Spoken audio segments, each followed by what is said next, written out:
میں سر جھکائے nail polish remove کرنے لگی۔ مجھے کہیں نہیں جانا تھا۔ میں نے تو اسفند کا رد عمل جاننے کے لیے یہ بہانہ گھڑا تھا۔ جب سے اسفند واپس آئے تھے میں ایک بار بھی حیدر سے نہیں ملی تھی۔ بارہا میرا دل چاہا تھا اس سے ملنے کو، مگر میں نے خود کو سمجھا لیا تھا، کیونکہ میں 2 کشتیوں کی سوار نہیں بننا چاہتی تھی۔ البتہ حیدر نے 2-3 مرتبہ میرے موبائل پر کال کی تھی۔ میری اس سے بات ہوئی تھی۔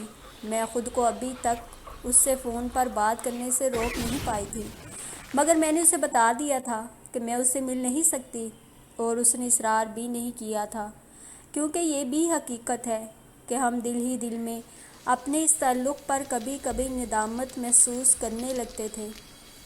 اگر ہم صرف دوست ہوتے تو یقیناً ہمیں ندامت نہ ہوتی، مگر ہمارے دلوں میں کہیں نہ کہیں چور موجود تھا۔ حیدر تو اعتراف کر چکا تھا کہ وہ مجھ میں انٹرسٹڈ رہا ہے، مگر میں نے یہ بات اسے کبھی نہیں بتائی تھی کہ اگر وہ اسفند کے پرپوز کرنے سے پہلے مجھے ملتا تو میں کبھی بھی اسفند سے شادی نہ کرتی۔ نیل پالش ریموو کر کے میں لاک وغیرہ چیک کرنے کے لیے باہر آ گئی۔ حالانکہ ابھی صرف 8 بجے تھے، مگر میری رات ہو چکی تھی، کیونکہ اسفند تو 12 سے پہلے آنے والے نہیں تھے، اور میں نے سوچتے کرتے سو جانا تھا۔ لاؤنج سے نکل کر میں لابی میں آئی تھی کہ گیٹ سے باہر کسی گاڑی کے رکنے کی آواز آئی، پھر ایک مخصوص ہارن سنائی دیا۔ وہ ارم بھابی کی گاڑی کا ہارن تھا۔ چاچی جلدی سے آ جائیں، ہم میکڈونلڈس جا رہے ہیں۔ ریدا نے قرات میں فرسٹ پرائز حاصل کیا ہے۔ ریدا ہمیں ٹریٹ دے رہی ہے۔ میں نے گیٹ پورا بھی نہیں کھولا تھا کہ علی کی چہکتی ہوئی آواز سنائی دی۔ میرا دل بوجھل سا ہو رہا تھا، مگر پھر بھی بچوں کو دیکھ کر میرے چہرے پر مسکراہٹ پھیل گئی۔ میں گیٹ سے باہر نکل کر گاڑی کے قریب آ گئی۔ چاچی جلدی آئیں نا، ریدا بھی بولی۔ ڈرائیونگ سیٹ پر ارم بھابی براجمان تھیں۔ یشفا ہم تمہیں لینے آئے ہیں، جلدی کرو بھئی، انہوں نے بھی دعوت دی تھی۔ اتنی جلدی کس بات کی ہے، آپ اندر تو آئیں۔ ایک دم سے انکار کرنے کی ہمت مجھ میں نہیں تھی، سو میں بھی محبت بھرے لہجے میں بولی۔ ارم بھابی فطرتاً بہت اچھی تھیں، اپنے بچوں کی چھوٹی سی چھوٹی خوشی میں بھی مجھے شریک ضرور کرتی تھیں، اس لیے مجھے انہیں واضح انکار کرنا کبھی اچھا نہیں لگا تھا۔ نہیں نا چاچی، آپ آ جائیں نا، ولی منہ بسور کر بولا۔ بیٹا چاچی نے چینج کرنا ہوگا، 5 منٹ تو لگیں گے نا، ارم بھابی نے پہلے اسے سمجھایا، پھر کھڑکی سے منہ نکال کر مجھے دیکھتے ہوئے بولی۔ یشفا کپڑے تو تمہارے ٹھیک لگ رہے ہیں یار، کیا بات ہے، موڈ نہیں ہے کیا؟ سوری یار، ہمیں فون کر کے آنا چاہیے تھا، دراصل ہماری لینڈ لائن تو ڈیڈ ہے، موبائل سے مل ہی نہیں رہا تھا۔ ارے نہیں بھابی، میں بس تھکی ہوئی تھی کچھ، آپ 2 منٹ انتظار کریں، میں ابھی آتی ہوں۔ ان کے محبت بھرے انداز پر میں شرمندہ ہوتے ہوئے اندر کی طرف بھاگی تھی۔ حلیہ تو میرا واقعی ٹھیک تھا۔ میں نے شال اٹھائی، پرس کندھے پر ڈالا، پھر بال برش کیے اور لپسٹک لگا کر فوراً باہر نکل آئی۔ پاپا بہت تھکے ہوئے تھے، انہوں نے کہا مجھے نہیں جانا، میرا دل نہیں کر رہا۔ میرے بیٹھتے ہی ولی نے میری گود میں بیٹھ کر فوراً اپنے پاپا کی غیر موجودگی کی وجہ بتائی۔ ریدا اور علی پیچھے بیٹھے اپنی باتوں میں مگن تھے۔ ایک تو بچے کسی راز کو راز نہیں رہنے دیتے، بھابی گاڑی ریورس کرتے ہوئے مسکرا کر بولی، پھر ولی کو منہ پر انگلی رکھ کر خاموش رہنے کا اشارہ کیا۔ اسد کے آفس میں آج کل کچھ پرابلمز چل رہی ہیں، آفس کا غصہ بے وجہ ہم پر نکالتے رہتے ہیں، ابھی بھی بلا وجہ موڈ آف کر کے بیٹھ گئے۔ میں نے بھی پرواہ نہیں کی اور بچوں کو لے کر نکل آئی۔ یہی تو بچوں کی چھوٹی چھوٹی خوشیاں ہوتی ہیں، انہیں سیلیبریٹ نہیں کریں گے تو پھر کس چیز کی سیلیبریشن کریں گے؟ وہ اکثر اوقات اپنے گھریلو مسائل مجھ سے ڈسکس کر لیا کرتی تھیں۔ اسد بھائی غصے کے تیز تھے اور غصے کے وقت وہ کافی بد لحاظ ہو جاتے تھے۔ آپ پھر جھگڑا کر رہے ہیں اسد بھائی سے؟ میں نے مذاقاً کہا تھا۔ ارم بھابی کھل کر ہنسی تھیں۔ اب جھگڑے نہیں ہوتے، پہلے اگر اسد غصے میں چلایا کرتے تھے تو میں بھی دو بدو مقابلہ کیا کرتی تھی، مگر اب بچوں کی وجہ سے ہم دونوں ہی محتاط ہو گئے ہیں۔ بچے ایسی چیزوں کو بہت محسوس کرتے ہیں۔ بچوں کی وجہ سے اسد کا مزاج بہت معتدل ہو گیا ہے، اب تو غصہ کرنا بہت کم کر دیا ہے۔ وہ مزے سے بتا رہی تھی۔ ولی میرے ہاتھوں میں موجود چوڑیوں سے کھیلنے لگا تھا۔ دائیں ہاتھ کی شہادت کی انگلی ابھی بھی اس نے ہونٹوں پر جما رکھی تھی۔ بھابی آپ کو اسد بھائی کے غصے سے ڈر نہیں لگتا؟ میں نے پوچھا۔ اسفند کا مزاج بھی اسد بھائی کے جیسا ہی تھا۔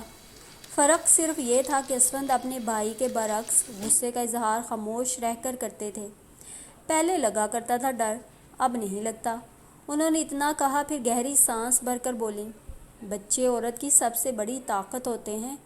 یوں سمجھو ایک عورت کی سب سے بڑی ڈھال اس کے بچے ہی ہوتے ہیں۔ میں بھی آپ کا بچہ ہوں نا، اور یشفا چاچی کا بھی، ہے نا چاچی؟ ارم بھابی نے گھور کر اسے دیکھا، پھر میری طرف دیکھ کر بولی، پہلے تم اس سے باتیں کر لو، ہماری باتیں تو ہوتی رہیں گی۔ امر بھابی نے اپنا دھیان ڈرائیونگ کی طرف مرکوز کر دیا، جبکہ میں بظاہر اس سے باتیں کر رہی تھی، مگر میرا ذہن و دل جیسے ارم بھابی کے ایک جملے میں اٹک کر رہ گیا تھا، بچے عورت کی سب سے بڑی طاقت ہوتے ہیں۔ میک ڈونلڈ پہنچ کر بچے اپنی ایکٹیویٹیز میں لگ گئے، جبکہ میں اور ارم بھابی کارنر والی ٹیبل پر آ گئے۔ مجھے تم سے ایک بات کرنی ہے۔ باتیں کرتے کرتے اچانک بھابی ٹیبل پر جھک کر میرے قریب ہوتے ہوئے بولی۔ مجھے حیرانی ہوئی تھی کہ اچانک انہیں کون سا موضوع مل گیا جس پر وہ مجھ سے اتنی رازداری سے بات کرنا چاہ رہی تھی۔ میں نے استفہامیہ نگاہوں سے ان کی جانب دیکھا۔ دیکھو، برا مت ماننا، میں جیٹھانی کی حیثیت سے نہیں بلکہ تمہاری بڑی بہن بن کر تم سے بات کر رہی ہوں۔ تم مجھ سے چھوٹی ہو، بہت سی باتیں ایسی ہیں جو تم ابھی نہیں سمجھ سکتی۔ ہو سکتا ہے تمہارے ذہن میں ایسی باتیں آتی ہوں اور تم انہیں معمولی سمجھ کر نظر انداز کر دیتی ہو۔ وہ بات تو دوستانہ انداز میں کر رہی تھیں، مگر کوشش کے باوجود میں ان کی تمہید سے اصل موضوع تک رسائی حاصل نہیں کر پائی تھی۔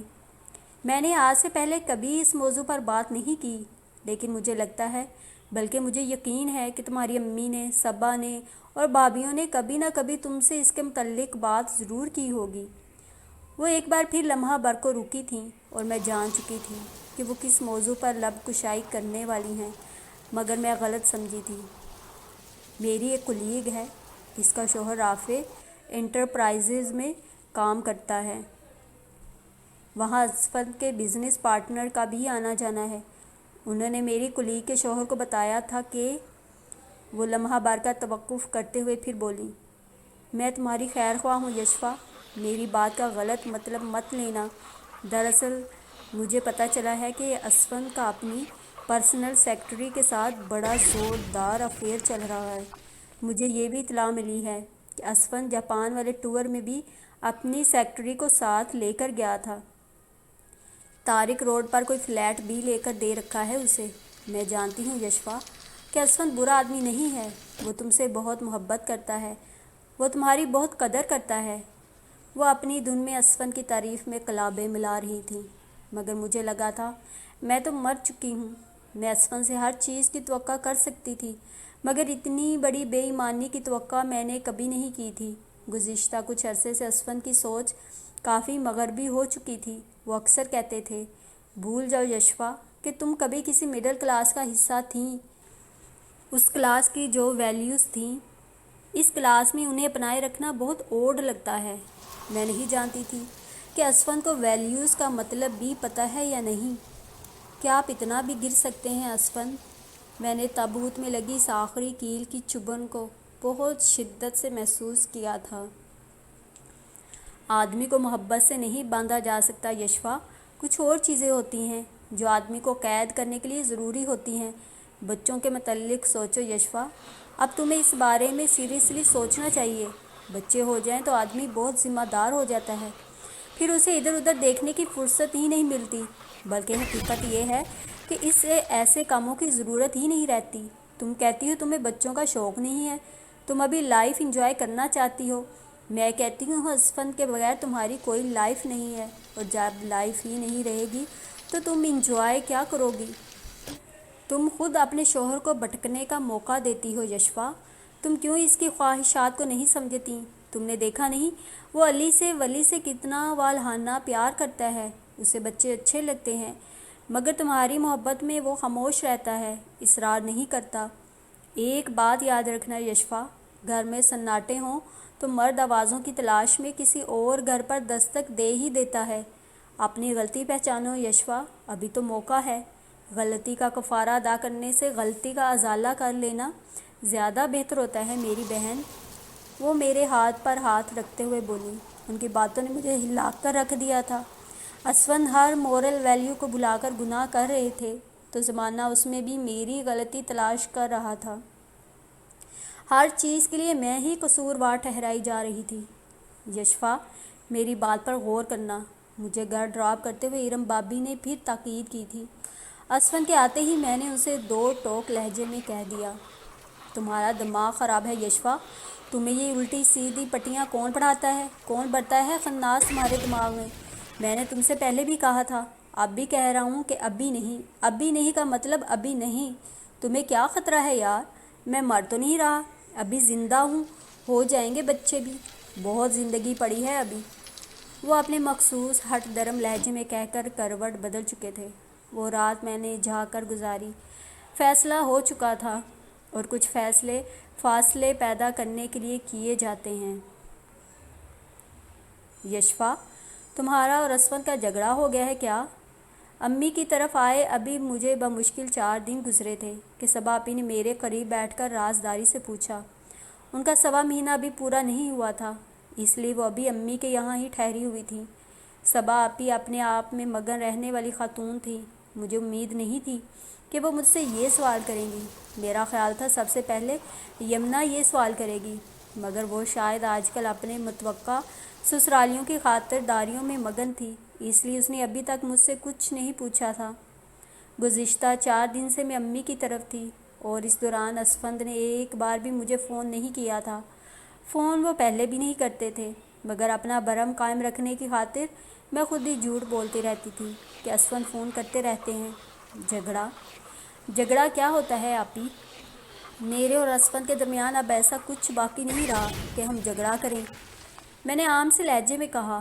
میں جانتی تھی امی ابو سمیت سب گھر والے یک کے بعد دیگر مجھ سے اس کے متعلق استفسار کریں گے، کیونکہ اسفند کی پاکستان میں موجودگی کی صورت میں تو میں کبھی پورے 24 گھنٹے بھی امی کے یہاں نہیں ٹھہری تھی۔ میں نے سوچا تھا بہتر ہے صبا آپی کو ہی اپنے فیصلے سے سب سے پہلے آگاہ کر دوں، کم از کم وہ میری بات آگے تک پہنچا سکتی تھی، مگر یہ میری خام خیالی تھی۔ میرا اور قیوم کا جب بھی جھگڑا ہوتا ہے میں بھی ایسے ہی ری ایکٹ کرتی ہوں، دل چاہتا ہے ان کی شکل بھی نہ دیکھوں، مگر جب وہ محبت سے مناتے ہیں تو میرا سارا غصہ دور ہو جاتا ہے۔ انہوں نے اپنے تجربے کی روشنی میں مجھے نصیحت کرتے ہوئے بات ختم کر دی تھی۔ اس حوالے سے دوسری بات بڑی بابی نے کی، مجھے تو بہت خوشی ہے کہ تم اتنے دن یہاں ٹھہری ہو، سب آتی جاتی رہتی ہے، یمنا کی اپنی ایک الگ رونق ہے، مگر تمہاری بات ہی الگ ہے۔ تمہارے بھائی پوچھ رہے تھے کہ یشفا کی واپسی کب ہے؟ دراصل وہ چاہ رہے تھے کہ تمہاری واپسی سے پہلے تمہیں ولیج میں زبردست سا ڈنر کروائیں گے۔ میں نے کہا کہ یشفا سے پوچھ کر پلان بنائیں گے۔ ان کا بات کرنے کا اپنا ہی ایک انداز تھا۔ میں نے بہت مشکل سے خود پر قابو پا کر ان کی جانب دیکھا۔ میں دنیا کے دستور سے واقف تھی، میں جانتی تھی کہ بیاہی بیٹی زیادہ دن تک ماں باپ کے گھر نہیں رہ سکتی۔ میں جانتی تھی کہ بھابیاں میرے وجود سے خائف ہو جائیں گی، مگر یہ سب اتنی جلدی ہوگا اس کی مجھے توقع نہیں تھی۔ میں واپس جانے کے ارادے سے نہیں آئی بھابی، میں نے سر جھکا کر کہہ ہی ڈالا، ایک نہ ایک دن تو یہ سب کو پتہ چلنا ہی تھا۔ ہیں؟ پاگل ہو گئی ہو؟ انہوں نے بڑا سا منہ کھول کر اپنی حیرانی کا اظہار کیا، اس کے بعد اٹھ کر چلی گئیں۔ مجھے امید تھی کہ شام کو جب سب امی ابو کے کمرے میں جمع ہوں گے تو بھابی بریکنگ نیوز کی طرح اس خبر کو ضرور نشر کریں گی، مگر ایسا کچھ نہیں ہوا۔ وہ شام خیریت سے گزر گئی۔ مجھ سے کسی نے کوئی سوال نہیں کیا۔ دراصل یمنا کے رشتے کی بات بھی چل رہی تھی۔ رابعہ کا بھائی فرحان سب کو ہی پسند آیا تھا، فیملی بھی اچھی تھی، سو رشتہ تقریباً طے ہو چکا تھا۔ اگلی ملاقاتوں میں منگنی کی تاریخ طے ہونا متوقع تھی، اس لیے بھی میں نے خود سے کوئی موضوع چھیڑنا مناسب نہیں سمجھا۔ میں نے فیصلہ کیا تھا کہ یمنا کی منگنی ہو جانے کے بعد اس بارے میں کھل کر بات کروں گی۔ یشفا، نمرہ کو سنبھالو ذرا، میں چائے بنا کر لاتی ہوں، مجھے تم سے کچھ بات کرنی ہے۔ کچھ روز کے بعد چھوٹی بابی نے بھی بڑی بابی کا سا انداز اپنا کر بات شروع کی۔ ان کا انداز مجھے سب کچھ سمجھا گیا تھا۔ تمہارا کپل ایک پرفیکٹ کپل ہے، اسفند ایک آئیڈیل مرد ہے۔ آج سے پہلے اس نے کبھی تمہیں اس طرح کی کسی شکایت کا موقع نہیں دیا۔ کاشف کو اپنے دونوں بہنوئیوں میں اسفند ہی زیادہ پسند ہے۔ تم بھی ہمیشہ ان کی تعریف کرتی ہو، میں نے تمہارے منہ سے کبھی اسفند کی برائی نہیں سنی۔ پھر اب وہ لمحہ بھر کو رکیں۔ پھر اب ایسا کیا ہو گیا ہے یشوا؟ مجھے اس بات پر اعتراض نہیں کہ تم ہمارے ساتھ رہو، باخدا مجھے خوشی ہوئی ہے کہ تم شادی کے بعد پہلی مرتبہ ہمارے ساتھ رہنے آئی ہو، مگر چندا دھیان رکھنا اس خوشی کی قیمت ہماری بساط سے زیادہ نہ ہو جائے۔ وہ چائے کی خالی مگ اٹھا کر کچن کی سمت جاتے ہوئے بولی تھی۔ میں کچھ کہے بغیر نمرا کے بالوں میں انگلیاں چلاتی رہی۔ میں جانتی تھی مجھ سے یہی سب سوالات کیے جائیں گے، اس لیے مجھے بھابھیوں کے رویے پر حیرت نہیں ہوئی تھی۔ میں طے کر چکی تھی کہ مجھے اسفند کے ساتھ نہیں رہنا۔ 2 دن گزرے تو ارم بھابھی بھی ولی کو لیے چلی آئیں۔ میں تمہیں اس قدر بے وقوف نہیں سمجھتی تھی یشوا۔ میری توقع کے برخلاف انہوں نے گفتگو کا آغاز ہی تند لہجے میں کیا تھا۔ بھابھیوں نے ہمیں تخلیہ فراہم کر دیا تھا، تم اپنی غلطی پہچاننے کی بجائے اس سے لڑ کر آ گئی ہو۔ ارے بے وقوف، اپنا گھر مضبوط کرنا ہو تو بنیاد کی طرف دھیان دینا پڑتا ہے۔ تمہاری بنیاد کمزور ہے اور تم اسے مضبوط کرنے کی بجائے گھر کو آگ لگا کر آ گئی ہو۔ مرد تو ایسے ہی ہوتے ہیں، تم موقع دو گی تو وہ ادھر ادھر ضرور منہ مارے گا۔ مجھے تم سے یہ امید نہیں تھی یشوا۔ وہ بہت محبت بھرے لہجے میں بے حد تلخ باتیں کر رہی تھیں۔ مجھے کسی کی بات سن کر اتنا دکھ نہیں ہوا تھا جتنا ارم بھابھی کی باتوں نے دکھ دیا۔ آپ کچھ نہیں جانتی بھابھی، آپ کو کچھ نہیں پتہ۔ میں نے بھی اتنا کہا تھا کہ ارم بھابھی نے بات کاٹ دی۔ یہ تمہاری غلط فہمی ہے یشوا کہ کوئی کچھ نہیں جانتا۔ آنکھیں اور کان کھول کر جینا شروع کرو۔ بہت سے لوگ بہت کچھ جانتے ہیں۔ ان کی مبہم سی بات میرے پلے نہیں پڑی۔ میں نے استفہامیہ انداز میں ان کی جانب دیکھا۔ حیدر کون ہے؟ انہوں نے کھوجتی ہوئی نگاہ مجھ پر ڈال کر چبھتے ہوئے انداز میں پوچھا تھا۔ مجھے خلا چاہیے۔ میں نے جھکے ہوئے سر کے ساتھ امی کے سامنے اپنا مدعا بیان کر دیا تھا۔ کمرے کا دروازہ بند تھا اور امی میرے سامنے بیٹھی تھیں۔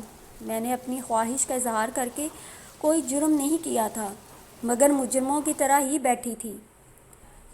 میں اس فیصلے کی وجہ پوچھ سکتی ہوں؟ امی کی گونجدار آواز میری سماعتوں سے ٹکرائی۔ میں نے یکدم سر اٹھا کر ان کی جانب دیکھا۔ ان کی آواز بے حد سخت تھی اور ان کے چہرے کے تاثرات بھی حوصلہ پست کر دینے والے تھے۔ میں اور اسفند مزید ایک ساتھ نہیں رہ سکتے۔ امی کے حوصلہ شکن انداز نے میری آواز کو کمزور کر دیا تھا۔ کیوں؟ امی نے ایک اور سوال پوچھا۔ ان کا انداز کسی ماہر وکیل سا تھا جو اپنے موکل کو بچانے کے لیے کسی بھی گواہ کو لمحہ بھر میں زیر کر سکتا ہے۔ دونوں بھابھیاں اور یمنا جیولر کے پاس گئی ہوئی تھیں۔ گھر میں میرے اور امی کے علاوہ کوئی نہیں تھا۔ امی کے اس استفسار پر ہی فوری طور پر کچھ کہہ نہ پائی۔ حقیقت یہ ہے کہ میں خود نہیں جانتی تھی کہ مجھے کیا کہنا ہے۔ میں نے کچھ پوچھا ہے یشوا؟ امی نے سابق لہجے میں پھر سوال کیا۔ امی، میں اسفند کے ساتھ نہیں رہ سکتی، مجھے ان کے ساتھ نہیں رہنا، مجھے خلا چاہیے۔ اپنی جگہ سے اٹھ کر امی کے پاس بیٹھتے ہوئے میں بولی، یہی تو میں پوچھ رہی ہوں کہ کیوں نہیں رہ سکتی تم اسفند کے ساتھ؟ خلا کوئی دہی بلے کی پلیٹ نہیں ہے جو تمہیں چاہیے۔ تمہارا کیا خیال ہے یہ سب اتنا آسان ہے؟ تمہیں خدا نے 4 پیسے کیا دے دیے، تمہارا دماغ ہواؤں میں اڑنے لگا؟ اتنی بڑی بات منہ سے نکالتے ہوئے تمہیں کسی کا خیال نہیں آیا؟ مجھے توقع تھی کہ میرے اپنے میری بات سن کر ہمدردی کا مظاہرہ کریں گے۔ اسفند اتنا اچھا انسان ہے، اتنا چاہتا ہے تمہیں، ساس سسر کا جھنجھٹ نہیں ہے، اپنا گھر ہے، اپنی مرضی سے سوتی ہو، اپنی مرضی سے جاگتی ہو، من چاہی زندگی گزار رہی ہو۔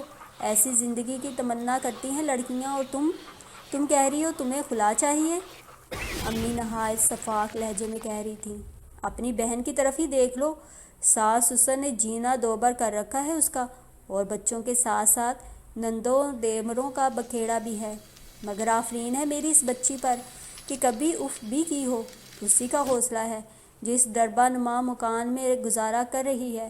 اس نے تو کبھی اتنی بڑی بات منہ سے نہیں نکالی، اور تم یشوا، تم نے اتنی بڑی بات کیسے کہہ دی؟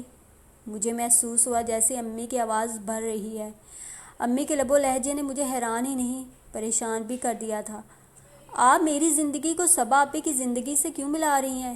وہ صبا آپی ہیں، میں یشفا ہوں، ہم دونوں مختلف ہیں، ہماری زندگیاں بہت مختلف ہیں۔ میں بمشکل خود کو رونے سے باز رکھ پائی تھی۔ آپ کچھ نہیں جانتی امی، جو زندگی میں جی رہی ہوں وہ زندگی بہت تکلیف دہ ہے۔ آپ صبا آپی کی بات مت کریں، جن چیزوں کو آپ بکھیڑے کہہ رہی ہیں یہ سب تو زندگی کے لوازمات ہیں۔ آپ مجھے صبا آپی سے مت ملائیں۔ امی بھڑک اٹھی، میں تمہیں صبا سے بھی ملا بھی کیسے سکتی ہوں؟ تمہارا اور اس کا کوئی مقابلہ نہیں۔ جتنا حوصلہ اس بچی کا ہے نا، اس کا نقطہ بھی نہیں ہے تم میں۔ تم نے مجھے بہت مایوس کیا ہے یشفا، تم ایسی تو نہیں تھی۔ کیا نہیں ہے تمہارے پاس؟ روپے، پیسے، آسائش، سب دیا ہے تمہیں اس شخص نے۔ اپنا گھر ہے، ہر وقت ایک گاڑی گیٹ پر کھڑی رہتی ہے تمہارے لیے کہ تمہیں کہیں جانا ہو تو مشکل نہ ہو، کوئی روک ٹوک نہیں، جہاں جی چاہتا ہے جاتی ہو، جس سے جی چاہتا ہے ملتی ہو۔ اپنے ارد گرد دیکھو، ہے کسی کا ایسا شوہر جیسا اللہ نے تمہیں دے رکھا ہے؟ تم ناشکری ہو یشفا۔ امی آنسو پونچھتے ہوئے بولیں، کیا لڑکی کی شادی صرف اس لیے کی جاتی ہے کہ مرد اسے روپیہ، پیسہ اور آسائش دے سکے؟ وہ لڑکیاں جن کے ماں باپ انہیں روپیہ، پیسہ اور آسائشات فراہم کر رہے ہوتے ہیں، ان کی شادیاں کرنا تو مناسب ہی نہیں ہے۔ پھر کیا آپ نے میری شادی صرف اس لیے کی تھی کہ آپ کو اسفند کا روپیہ پیسہ نظر آیا تھا؟ یہ سب تو مجھے آپ لوگ بھی دے رہے تھے۔ میں نے اتنا ہی کہا تھا کہ امی نے میری بات کاٹ دی۔ تم یہ فلموں اور ڈراموں میں دکھائی جانے والی باتیں مجھ سے نہ کرو یشفا۔ ہم عام لوگ ہیں، ہم عام زندگیاں گزارتے ہیں، ہماری زندگیوں میں ایسی باتوں کی گنجائش نہیں نکلتی۔ تم مجھے وہ وجہ بتاؤ جس کی بنا پر تم نے اتنا بڑا فیصلہ کیا ہے۔ ان کا لہجہ دو ٹوک تھا۔ اسفند کو میری ضرورت نہیں ہے امی، ان کی زندگی میں میری گنجائش نہیں نکلتی، ان کے پاس میرے لیے وقت نہیں ہے، انہیں اتنی فرصت نہیں ہے کہ میری جانب دیکھیں۔ میں ان کا انتظار کرتی رہتی ہوں اور ان کے پاس اتنا وقت نہیں ہے کہ مجھ سے 2 گھڑی بیٹھ کر بات کر سکیں۔ میں ایک بار پھر سر جھکا کر بولی، امی کے سامنے میں نے ہمیشہ اسفند کے گن گائے تھے، ان کے سامنے ایسی باتیں کرتے ہوئے مجھے جھجک بھی ہو رہی تھی اور دکھ بھی محسوس ہو رہا تھا۔ امی کچھ لمحے میری طرف دیکھتی رہیں۔ مجھے امید تھی وہ میری بات سمجھ گئی ہوں گی، مگر ایسا نہیں تھا۔ یشفا میری بچی، مجھے مزید غصہ مت دلاؤ، تم کس قدر بے صبری ہو۔ سچ کہا ہے کسی نے، آج کل کی لڑکیوں میں صبر ہی نہیں ہے۔ تمہیں اپنی ماں سے ایسی باتیں کرتے ہوئے لحاظ نہیں آیا؟ بھلا بتاؤ، وہ تمہارے گھٹنے سے لا کر بیٹھا رہے، اسے کام دھندہ نہیں سنبھالنا کیا؟ اور تم کہتی ہو اسے فرصت نہیں کہ وہ تمہاری جانب دیکھے؟ کیا اسی ایک وجہ سے تم اسے طلاق لے لو گی؟ تمہیں شرم نہیں آتی ایسی باتیں کرتے ہوئے؟ تم مجھے دیکھو، تمہارے ابو ہری پور میں جاب کرتے تھے اور میں یہاں لاہور میں اپنے سسرال والوں کے ساتھ رہتی تھی۔ 3 مہینے یہ گھر واپس نہیں آتے تھے، اور جب کبھی 2-1 دن کی چھٹی لے کر گھر آ جاتے تھے تو اپنے والدین کے پاس بیٹھ کر دکھ سکھ کرنے میں وقت گزار دیا کرتے تھے۔ چھٹیاں 2 ہوتی تھی اور کام 1000۔ مجھ سے تو ٹھیک سے خیریت بھی نہیں پوچھتے تھے تمہارے ابو۔ ہم نے بھی تو وقت گزارے ہیں۔ کیا تمہاری زندگی ہماری زندگی سے زیادہ مشکل ہے جو تم نے اتنی بڑی بات کہہ دی؟ اور پھر سچی بات یہ ہے کہ سب قصور تمہارا ہی ہے۔ میں کتنا سمجھاتی تھی تمہیں کہ یشفا، کچھ عقل سے کام لو اور بچوں کے متعلق سوچو۔ وہ بھلا مانس تمہارے پاس بیٹھ کر کرے بھی تو کیا کرے؟ جب شادی کو اتنا عرصہ گزر جاتا ہے تو مرد سے عورت کے حسن کے قصیدے نہیں پڑھے جاتے، وہ بچوں کا سکون چاہنے لگتا ہے، جبکہ تم تو بے پتوں کی مولی بن کر زندگی گزارنا چاہتی ہو۔ تم چاہتی ہو وہ وقت تمہاری صورت دیکھ کر جیتا رہے۔ امی کے آگ اگلتے لہجے نے مجھے بھی غصہ دلا دیا۔ بچے پیدا نہ کرنے کی خواہش بھی انہی کی ہے، وہی نہیں چاہتے کہ ابھی ہم بچے پیدا کریں۔ جب وہی نہیں چاہتے تو میں کیا کر سکتی ہوں؟ میں جیسے پھٹ پڑی تھی۔ میں اس راز کو کب تک راز رکھ سکتی تھی؟ بس ایک لفظ مت کہنا، مجھے تم سے اس بے شرمی کی توقع نہیں تھی۔ تم اپنی غلطیوں پر پردہ ڈالنے کے لیے اتنا بڑا جھوٹ بھی بول سکتی ہو یشفا۔ حقیقت یہ ہے کہ تم اسفند کے ساتھ رہنا نہیں چاہتی، کیونکہ میں چاہتی تھی تم سے یہ بات نہ کروں، مگر تم نے مجھے مجبور کر دیا ہے۔ تم اتنی بری کیسے ہو گئی یشفا؟ مجھے تمہاری جیٹھانی نے سب بتا دیا ہے۔ تمہارا اور حیدر کا جو سلسلہ چل رہا ہے، میں اس سے بخوبی واقف ہوں۔ وہ چبا چبا کر بولی تھی۔ میں ہکا بکا ان کی شکل دیکھنے لگی۔ امی، یہ اب کیا کہہ رہی ہیں؟ میں رو دینے کو تھی مگر امی کو ترس نہیں آیا۔ خاموش رہو، بند کرو یہ ڈرامے، ایسے ظاہر مت کرو جیسے تمہیں کچھ پتہ نہیں۔ تمہیں شرم نہیں آئی یشفا؟ تمہیں کسی کا خیال نہیں آیا؟ اپنے بھائیوں کا، اپنے باپ کا؟ انہیں جب پتہ چلے گا تو ان کے دل پر کیا گزرے گی؟ تم اس لڑکے کے ساتھ گل چھڑے اڑاتے شرم نہیں آئی؟ تمہارے ڈرائیور نے اپنے منہ سے اسفند اور ارم کے سامنے اعتراف کیا ہے کہ تم حیدر کے گھر جاتی رہی ہو، وقت بہ وقت تم اس سے ملتی رہی ہو۔ مجھے تم سے بات کرتے ہوئے شرم آ رہی ہے یشفا۔ ایسی تربیت کی تھی میں نے تمہاری۔ ابھی تو میں نے تمہارے باپ سے بات نہیں کی، وہ سنیں گے تو ان کے دل پر کیا گزرے گی؟ بات کرتے کرتے امی رونے لگی تھیں، میں نے بھی رونا شروع کر دیا۔ مجھے کچھ سمجھ میں ہی نہیں آ رہا تھا۔ میری اپنی ماں میری پارسائی کے متعلق مشکوک ہو چکی تھیں۔ میں اپنے والدین کی عزت کی خاطر اپنی ازدواجی زندگی کے متعلق انہیں کچھ نہیں بتاتی تھی تاکہ انہیں دکھ نہ ہو۔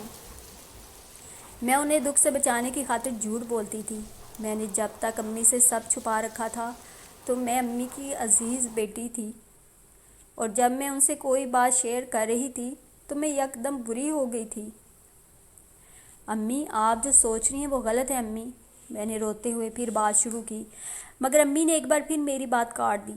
میں کچھ نہیں سوچ رہی یشفا، تم میری اولاد ہو، میں تمہیں بددعا بھی نہیں دے سکتی، مگر یہ دیکھو میں تمہارے آگے ہاتھ جوڑتی ہوں، ایسے مت کرو۔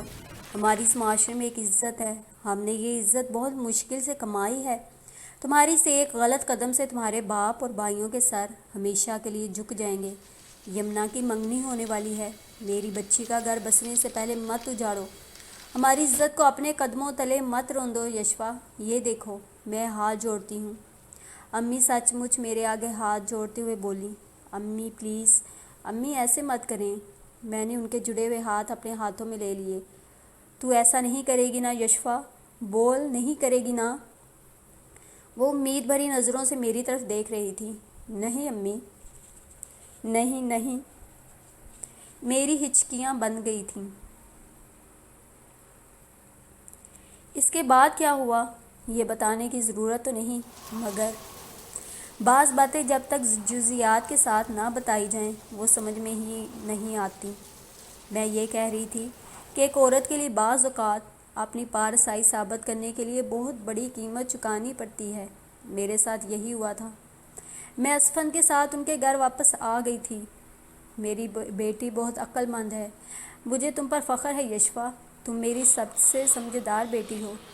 جب اسفند مجھے لینے کے لیے آئے تو امی نے میرا ماتھا چوم کر کہا تھا۔ انہیں میری آنکھوں میں چمکتے آنسو اور ان آنسوؤں میں چھپی میری آہیں نظر نہیں آئی تھیں۔ نہ جانے بعض اوقات مائیں اتنی سنگ دل کیسے ہو جاتی ہیں کہ انہیں اچھی بھلی چیزیں بھی نظر نہیں آتیں۔ نہ جانے کیسے وہ اپنی بیٹیوں کو اپنے ہاتھوں زندہ دفن کر دیتی ہیں۔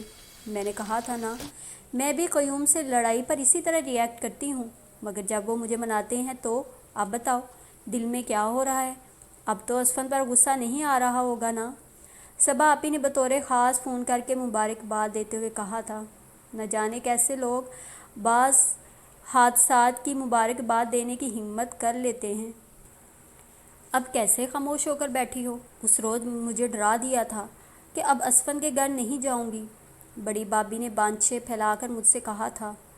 میں نے ان کی بات ہضم کر لی تھی، مجھے سب کی باتیں ہضم کرنی تھی۔ ہماری محرومیاں ہمارے دلوں کو قبرستان بنا دیتی ہیں جہاں ہر بات دفن ہو جاتی ہے۔ میرا دل ایسا ہی قبرستان بن چکا تھا۔ ہم میں سے بہت سے لوگ اپنی غلطیوں کو چھپا لیتے ہیں، مگر میرے جیسے لوگ جو اپنی غلطیوں کو چھپا نہیں پاتے اور ان کا اعتراف کر لیتے ہیں، وہ زمانے کے لیے مشکوک ہو جاتے ہیں۔ میرے اپنے بھی میرے کردار کے بارے میں مشکوک ہو گئے تھے۔ میں نے فقط امی کے سامنے اپنی زندگی کی کچھ محرومیوں سے پردہ اٹھانے کی کوشش کی تھی، مگر امی نے مجھے میرے ہی نظروں میں شرمندہ کر دیا تھا۔ جب امی کو میری بات پر یقین نہیں آیا تو مجھے یقین ہو گیا کہ کوئی مجھ پر یقین نہیں کرے گا۔ میں حیدر سے ملتی تھی، مگر میرے دل میں کوئی چور نہیں تھا۔ صرف ایک بار حیدر کے اعتراف کے بعد میں نے خدا سے دعا کی تھی کہ مجھے حیدر سے ملوا دیا ہوتا، مگر یہ میرا اور اللہ کا معاملہ تھا۔ کسی نے سچ کہا ہے کہ انسان کا پردہ صرف اللہ ہی رکھ سکتا ہے، اور اللہ نے میرا پردہ رکھا تھا، مگر میرے اپنے مجھے یہ حق دینے کو تیار نہیں تھے۔